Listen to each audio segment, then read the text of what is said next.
Alright guys, I just got out of econ class. It's microeconomics, and I was talking to my teacher about turning in some assignments because I forgot to do one of these assignments, and so I just was making sure I was going to get credit for it. She was totally cool with it. But anyways, we got to talking, I started asking her about real estate and all that kind of stuff. Come to find out, dude, she worked at Goldman Sachs, which just blew my mind. So I know she, when somebody tells you they worked at Goldman Sachs, they know what they're talking about, so I found that really interesting. And then we were talking more about real estate. I kind of, got a little bit of insight into what she did at Goldman Sachs. And I'm going to talk to her next week about writing me a letter of recommendation, to kind of get my foot into the door in the financial industry. And so I really thought that was awesome. It just blew my mind when she told me she worked at Goldman Sachs. I thought that was awesome. So, that's really good to know that my econ teacher, worked at such a prestigious and well-respected organization, and that kind of represents and shows you that she really knows what she's talking about, and she has an MBA from Georgetown, I think she said. I don't remember for sure, but I think that was the school she got it from. So, I mean, she for sure knows her stuff, guys. So, I mean, that's really cool. It's really awesome, and I'm really happy to have someone like that teaching me my economics here at community college for now, but hopefully, we get underway with that economics degree, the bachelor's in economics, and then possibly go for an MBA. So we'll see how it turns out. Anyways, I just wanted to report it and let you guys know, dude, that actually pumped me up, and I'm excited because now I know I can get a letter of recommendation. Me and her are already building a great relationship, and that's a good way to get your foot in the door with somebody that has such an awesome background. Anyways, I'm about to go to a real estate seminar right now. It starts at about 12:30. So I'm going to head over there now. It's about 2 hours long. It's being held by a guy named Than Merrill, who I think he was on one of those real estate shows on TV. I can't remember what it was called.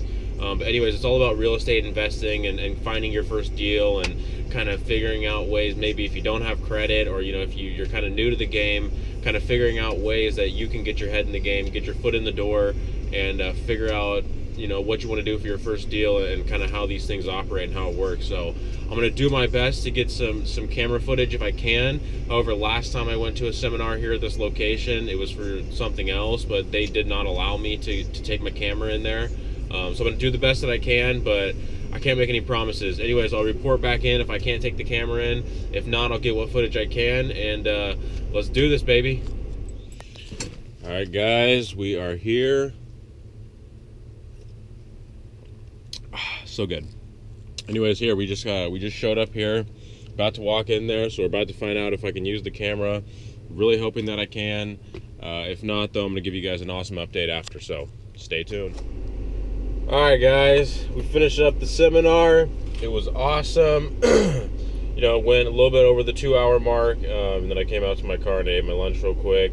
So unfortunately, they didn't allow any cameras or pictures or videos or anything to be allowed in the seminar because it's all copyright material. And I did have my camera with me, but I'm not going to take it in there and start recording video and then post it online. I mean, I can't do that. So I didn't get any video inside. However, I did take about 1.5 pages of notes, and they talked a lot about. They gave me insight into different forms of income in real estate. So there's active income, which is like when you're actively pursuing the income. So you're going out and you're wholesaling, or you're flipping houses, or you're doing whatever you can to actively pursue the income. But then they also talked about passive income, and that's essentially when you're building wealth through the acquisition of assets. Real estate obviously is what they're talking about. Passive income is what you get. Sorry, I just got a Periscope message for a live feed. But passive income is what you're going to be earning every month on rental properties, or on properties that were rental properties but were paid off through the renters, and also through your payments over time when you were actively pursuing your active income. That's one thing he was saying, is that you can buy these rental properties and be renting them out and having the rental people pay the mortgage for you, but also the money that you're making from your active income and the active real estate you're pursuing, you can take some of that profit and use it to pay off the rental properties to get the full and complete ownership under your belt a lot faster with some of these passive income properties.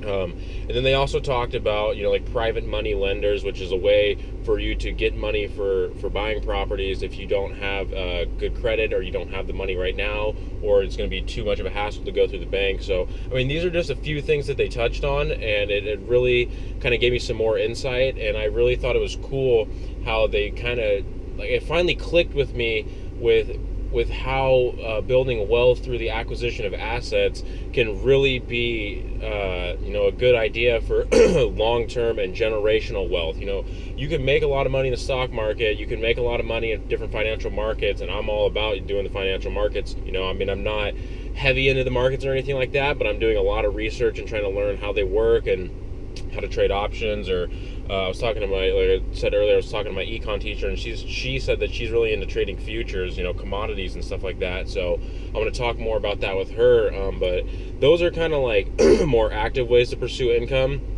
And you can do long-term investing, in the stock market and stuff like that. But through the acquisition of assets like real estate, these are things that once you own them, people always need somewhere to live, okay? People always are going to need a house to live in, or an apartment to live in, or somewhere for their family to stay, So, I mean, this is something that's not going away. It's only going to continue to expand as the amount of people on Earth continue to grow. So, the acquisition of the asset, which is real estate, is a really smart way to build long-term wealth and long-term passive income into your retirement. But having a 401k and working on your retirement accounts is definitely very important, but this again is a way to have that passive income long into retirement, because you own these assets which are going to continue to pay you because people need places to live. So those are just a few key points that I took away from today's seminar. I do have a lot more notes. I'm not going to go over all of them. But this is something you guys should start looking into, because it's very interesting. It's not something you learn overnight. None of this stuff is going to be like just 2 weeks later, I've been doing research on it for 2 weeks and now I get it. No, none of it's really going to be like that. I mean, I've been looking into these different investment opportunities for months, if not like a year or two now, and I'm still learning. And I to be honest with you, I still haven't gone and done it too much myself, and so I want to make sure I know what I'm doing before I go and shell out all this money and make mistakes if I don't need to make those mistakes through just the idea that I can get educated before I go put all this money into it. So I'm still in the learning process, I'm still in the learning phase. However, I am staying dedicated to it, and I am consistently learning about new avenues for income, passive income, active income, ways that I can get money, ways that I can leverage myself, not only in real estate, but in different financial markets and things of that nature. So anyways, guys, and I don't want to sit on here and talk for too long, but this was an awesome seminar, really gave me some insight, got some good notes, and now it's time to head off to work. So started with school this morning, came to the seminar, now I'm heading off to work, and then I'm going to finish my day at the gym and finish it up with some homework, probably some econ homework, maybe some statistics to kind of get ready for my test next week. So just, let's stick to the grind, you guys. Let's do what we need to do to get these things done. And just understand that everybody has 24 hours in a day, okay? Everybody has 86,400 seconds in a day. Everybody's got 8,760 hours in a year, So, I mean, just understand that your time is limited, and everybody's using their time differently. So just use your time, the whatever you feel is the wisest way for you to use it. And if you want to use it, studying, researching, going to school, getting a degree, going to seminars, doing your own private research, at your house or whatever it is, and kind of teaching yourself through self-education, that's one way to spend your time. And that's the way I like to spend a lot of my time, because I know in the long run and well into my future, those kinds of things are going to pay off. So understand that we all have the same amount of time, so just make sure you're spending it wisely, and let's keep grinding this thing out. Thanks for your time, guys. I really appreciate it. Tonight we're coming alive.